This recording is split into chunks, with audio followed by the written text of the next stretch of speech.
So welcome on in to another episode, Getting Well with Terry and Friends, MLB Trends and Betting Picks. I'm Terry, ready to break down today's slate. Let's see, we've got 6 games we're going to be talking about today. So we will, of course, jump into that. But first, we'll take a look at what happened on the show yesterday. If you just bear with me for a second. Um, Saturday was a pretty good day. I can't complain, and I won't complain. But we'll jump into it here and break down the first game of Saturday, which was between the Minnesota Twins and the Toronto Blue Jays. Carlos Correa cashed his over 1.5 bases plus 140, as did Max Kepler. Both have just been on hot streaks recently. Um, Chicago Cubs, Pittsburgh Pirates. Cody Bellinger did not get a hit, so the plus 140 lost, but he did get an RBI by being walked with bases loaded. So, hey, it counts. Plus 170 winner there. Gunnar Henderson over 1.5 bases. He hit a nice home run. I think in the seventh inning or something like that. So, a nice winner by Henderson. And yes, we've been betting a Miami Marlins player. We've been making money on the Marlins with Jazz Chisholm Jr. here, cashing his over 1.5 bases plus 130, and then went back to him Sunday as well. So um, he's been playing really well. Christian Yelich did not play in this game, so both plays here were pushes. And then our final game of the Saturday night was a loss. Vinny Pasquantino didn't get a hit, so a loss there. But overall, a pretty nice Saturday. Um, Sunday and yesterday, not quite as good, but now the show's back on, we're looking to bounce back here and cash some props. Yesterday really hurt. Reese Hoskins got a single in his first at bat and then got hurt. So that really hurt there in that game. Good day, Terry. To you as well, Captain Bry. Hope all is going well. And hey, Terry. Hey, Nick. How's it going? But we'll jump into today's slate because the first game we're going to be talking about starts in half hour. So the people that are watching on replay, you probably missed this game, but the people that are watching the show live, um, you're in time. Now, Philadelphia Phillies minus 123 to minus 145. The New York Mets plus 120 or plus 114 to plus 125. Eights right across the board here. This one, I did have the Phillies money line yesterday as a premium play.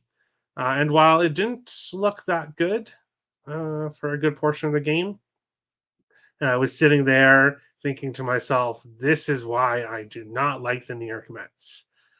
But then the Mets did what I wanted them to do, and that's blow the lead. Edwin Diaz came in, did not look good.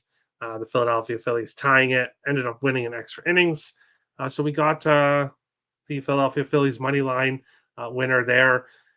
And also Bryson Stott over 1.5 bases cashed. Nick Castellanos did not cash. And I feel like I'm forgetting somebody. Oh, Alec Bohm didn't cash either. But it's a new day. We're going right back to Alec Bohm again. And of course, we're going back to Bryson Stott again. Both over 1.5 bases here against the New York Mets. And if you look at the two pitchers here on the mound, Aaron Nola for the Phillies, 4-2 with a 3.67 ERA so far this season. Jose Butto, 1-2 with a 3.00 ERA. And Butto hasn't played badly. Obviously, he's got a 3 ERA and 6 starts. However, he has struggled with some of these Phillies bats. Bryson Stott, of course, that we've been talking about here, he's got multiple bases in 7 of his last 8 games. So he's been on fire recently. He's 4 for 7 against Butto. Alec Bohm has a hit in 22 of his last 24 games. Of course, he did not get a hit yesterday. But why do I like him to bounce back here? He is 5 for 8 against Butto. 3 of those 5 hits were home runs. Alec Boehm has definitely seen him well. Alec Boehm is playing some of the best baseball of his career this season. So we'll take him over 1.5 bases. And then Bryson Stott, who's also had success against him, um, we'll take him as well. Minus over 1.5 bases, plus 115. Dun, dun, dun, dun, dun. Good afternoon, Terry. To you as well, Link. How's it going? Howdy. How's it going, Billy? Pete, 2 bases easy. I've seen a few people that really like Alonso. Um, I don't have him here on the sheet, uh, but uh, people like him. So we'll see what he can do here. Mets plus 125. Hopefully, the first base up knows what a swing is today. Nicholas. The umpires are always right. They never make any mistakes. Never. When has the umpire ever made a mistake? Nola's 0 for 5 against the Mets in 5 games. Yeah, I have no interest in a side here. Absolutely no. And yes, you might look at that and think, oh, Terry likes the Phillies. No. I like the Phillies yesterday. Not touching a side here. Got burnt with Aaron Nola before in his last start, and have no interest in backing the Phillies, but I will take these props. Last 5 games. Yeah, for sure. It's not 2 bases though. Yeah, I agree. Captain Brian also likes Alec Boehm. Yeah, kind of hard not to, for sure. Nola is 3-0 on the road with a 2.66 ERA. Okay, so he's been better. And Pete has a great percentage against Nola. Let me see. Yeah, 16 for 46, 3 doubles, 5 home runs, 348 average. So yeah, he has done pretty well against him. Not sure what Alonso's doing recently, but 2 props is enough. Good afternoon, Terry. To you as well, Storage Club. I hope all is well. But that is the early game here. And then we'll move on along to our next game, which is the Toronto Blue Jays and this Baltimore Orioles team. Toronto plus 135 to plus 147. Baltimore minus 156 to minus 166. Eights right across the board here in this game. The Blue Jays with a shocking win yesterday, despite having a lot of guys sick now right now with the flu. Um, the Blue Jays able to get the win yesterday against the Orioles. Of course, they did have Jose Barrios on the mound, and Jose Barrios 10-1 against the Orioles in his career. For some reason, I believe he got a no decision yesterday, but still, when he's on the mound for some reason, um, his team beats the Orioles. But he's not on the mound today. Instead, we've got Chris Bassett here, 3-5 with a 5.06 ERA and 8 starts. Is coming off a win in his last game against the Phillies. Let me bring it up here. Stats that I wanted to go over in this one. Bassett, however, has struggled on the road, 1-3 with a 5.14 ERA, and 2-3 at night with a 6.12 ERA and 5 starts. So he's been better at home and better during the day. But now here he is at night on the road. This Orioles team coming off a loss. Bassett lost both starts against the Orioles last season. 11 hits and 8 earned runs, as well as 3 home runs in 3 innings against Baltimore. So 8 earned runs and 3 home runs in just 3 innings in Baltimore on June 13th. Then followed it up with 7 hits and 4 earned runs in another loss in Toronto. Bassett has not enjoyed facing this Blue Jays team. And one of my premium plays up on the site today, the Orioles minus 1.5, plus 133. Yes, this Blue Jays team won a game yesterday, but no, I don't believe that means they're turning things around and they're going to go on a big run, especially not here with Chris Bassett on the mound against the Orioles. Just not a good spot. So we'll take the Orioles on the run line here to bounce back big time after yesterday's game. And then 2 player props here. Gunnar Henderson, multiple bases in 3 of his last 5 games. Did not get a hit yesterday, so I do like him to bounce back today. He's 3 for 6 against Chris Bassett with 2 home runs. So, yes, I'm on Henderson over 1.5 bases, but you might want to sprinkle on the home run as well because he's very capable of hitting it out of the park. And then Adley Rutschman, who has 2 home runs yesterday, a home run his game previous to that. He's been a Jays killer. He's 2 for 6 against Bassett, both hits doubles. So 3+ money plays all on the Orioles against the Blue Jays. This is not a good spot for the Blue Jays here after yesterday's win, in my opinion. First 5 under 4 plus 100. Yeah, hopefully Bradish does really well. No run first inning. I won it. I don't trust Chris Bassett, who's going to have to face both of these guys. As I said, both have had a lot of success against him. He's going to have to face them both in the first inning. So yeah, no. Obviously, I'm not a Nerfy or a Yurfy guy, but I definitely would not recommend it here in this one. I would more recommend it on the 4 p.m. game between Washington and the White Sox. That's a game I'd probably look more at a Nerfy, but not here in this one. But like I said, I don't bet them, so best of luck. Moving on along to our next game, we got the New York Yankees and the Minnesota Twins. The Yankees minus 108 to minus 120. Minnesota plus 100 right across the board. 8.5s also right across the board. Books are pretty much in agreement here.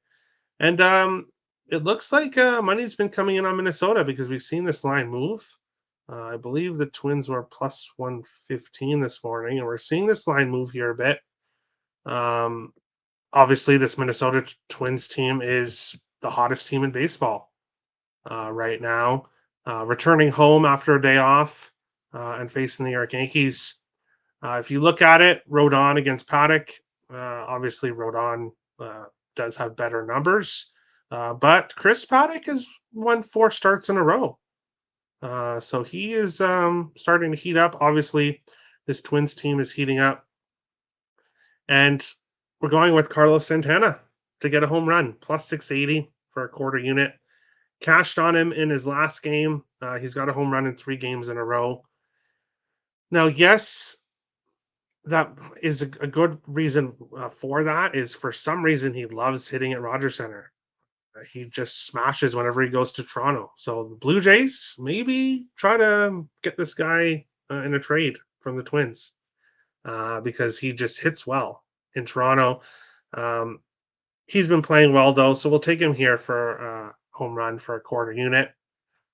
He against Carlos Rodon. He is 13 for 34 with 2 doubles and 1 home run. So we'll see if he can get a second home run here. He's, as I said, a home run in 3 games in a row. Run, hit, multiple bases, and RBI in 4 games in a row. So Santana doing very well. People might be wondering, well, Terry, why aren't you taking Max Kepler? Well, Kepler hit in 18 of his last 19 games, multiple bases in 8 of his last 9. So he is definitely red hot. However, against Rodon, he's 1 for 15. That one hit was a double, but 1 for 15 is not numbers I want to look at for a player. If you did want to look at a Yankees player here, Juan Soto, 2 for 3 with 2 home runs against Chris Paddock. So maybe you want to sprinkle on Juan Soto as well here. But I like Mr. Santana to get a home run. Lean mini, but pass. All right. We'll move on along to the next game here, which is between the Pittsburgh Pirates and the Milwaukee Brewers. Pittsburgh plus 140 everywhere. Milwaukee minus 152 to minus 166. 8.5s right across the board here in this game. Quinn Priester on the mound for Pittsburgh. 0-3 this season in 4 starts with a 3.86 ERA, so hasn't really pitched awful, but has not been getting any run support. He's lost back-to-back starts against Oakland and then the Angels, so hasn't had much success. And then on the other side, Joe Ross, 1-4 with a 4.75 ERA. Has lost 2 of his last 3 starts against the Yankees and Kansas City. No decision against the Cubs in the middle start there for him.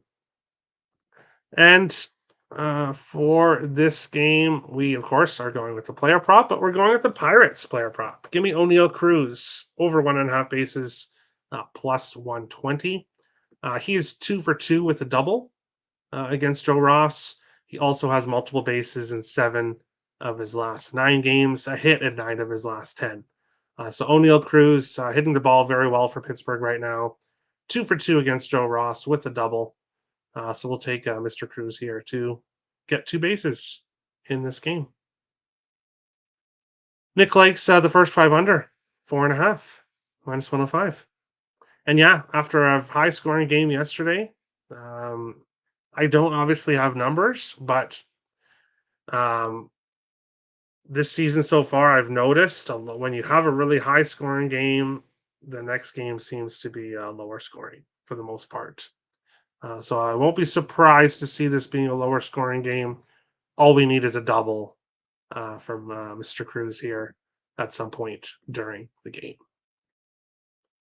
But we'll move on along to our second last game. And then, of course, the hockey show will be coming on in a bit. With the hockey show, I'm breaking down today's games and tomorrow's as well. So make sure to stay tuned to the hockey show. Kansas City Royals and the Seattle Mariners. Kansas City plus 125 to plus 144. The Mariners minus 150 to minus 162. 7s right across the board here in this one. On the mound for Kansas City Royals is Michael Wacha, 2-4 with a 5.15 ERA. Is coming off a win in his last start against the Angels, but previous to that, got smashed by Texas, 9 hits, 7 earned runs, and then smashed by Detroit, 9 hits, 4 earned runs. In his last start, he did get the win, but he gave up 5 walks, 3 hits, 2 earned runs. So maybe got a little bit lucky there that he didn't get hit up more. Logan Gilbert on this mound for Seattle, coming off a rough start against the Twins.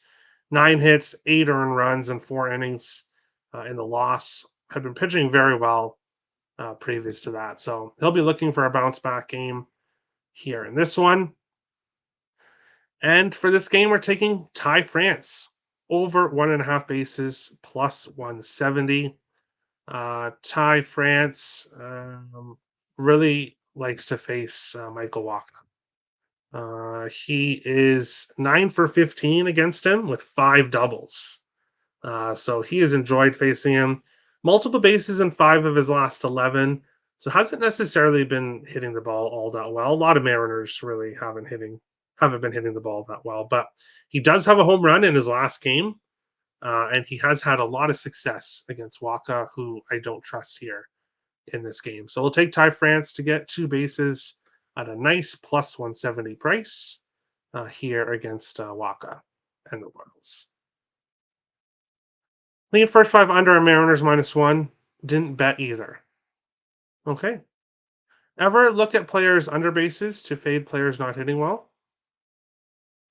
I'm assuming the prices would not be the best on that. And no, I'd rather, because then I'd have to keep track of players that aren't doing well on my spreadsheet as well. And just keeping track of all the guys that are doing well is a lot of work. So, no, I won't be looking to fade anybody unless for some reason I see a perfect situation and a good price, and then maybe I will. But we'll move on to the next game, which has a team that I know Nick likes to fade. Earl Sports Bets likes to fade. And that's this LA Dodgers team, minus 175 to minus 185, heading to San Francisco, plus 150 to plus 169, eights and eight and a halves available here in this game. And we haven't really talked about the Dodgers in a while here on the show. Obviously, got off to a hot start, especially Mookie Betts. And then the Dodgers have kind of not really looked as strong as I expected them to. Overall in the season, still have a good record and still are playing well. Coming off a 6-4 win against the Giants yesterday. Today on the mound for the Dodgers is Gavin Stone, who's pitched really well. Each of his last three starts, he's given up one run. In each of his last three, 2-0 with a no decision in there, going 6 to 7 innings as well. So he's going long into the game. He's pitching very well. Now facing this Giants offense, which is definitely nothing to jump up and down about. And then on the other side, Keaton Wynn for the Giants. Back-to-back starts that he would rather forget. Against the Phillies, 0.2 innings, 4 hits, 5 earned runs. Goes to Colorado, 3.2 innings, 8 hits, 7 earned runs. He has got absolutely smashed his last couple games. And now he gets to go face a team that has had some success against him. The Dodgers against Win. He's 0-2 against the Dodgers, 10 hits and 9 earned runs over 10.1 innings. So obviously only 2 starts, but he's struggling right now, and now he gets to face this Dodgers offense. And we're going with 2 players that have had some success against him, which is Freddie Freeman over 1.5 bases and Will Smith over 1.5 bases. Freddie Freeman is 4 for 5 against Keaton Wynn with a double and a home run.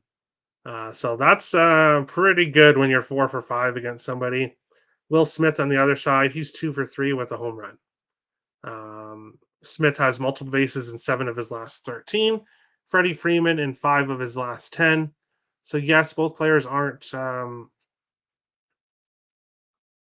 don't want to say they're not hitting the ball well because they are at times, but they are not like 9 of their last 10 games or anything like that.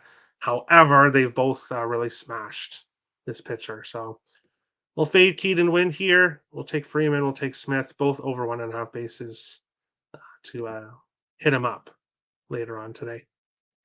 Ink's laughing. Yeah. Nothing like, hey, there are the people that do like to bet player props under, but that's just that would just we'd be too much for me. And as I said, Nick likes to fade the Dodgers, and that's exactly what he's doing with the Giants plus 155. I won it. I won it at all. Not with Keaton Wynn on the mound. Pitching advantage is with the Dodgers. And if the Dodgers have a pitching advantage, we know they have the hitting advantage as well. So I don't really see what advantage the Giants have except being at home. That's about it. Dodgers on the run line. I like it. I like it. Bryce Harper scratched from the lineup for today. All right. Well, there we go. I didn't have him. So that sucks for people on the Phillies. But doesn't affect me. That's today's show. I do have premium plays. I gave you guys Baltimore Orioles run line, and then I have other plays on the site. So if you want to get those, picksandparlays.net in the description below. And that's it. Make sure to hit the subscribe button if you guys are new to the channel. Hit the like button. Feel free to share out the show. I'd appreciate that. And we'll see you guys in about 5 minutes for the NHL show, going over both games today and as well tomorrow's game. Thanks for watching. Best of luck today, guys.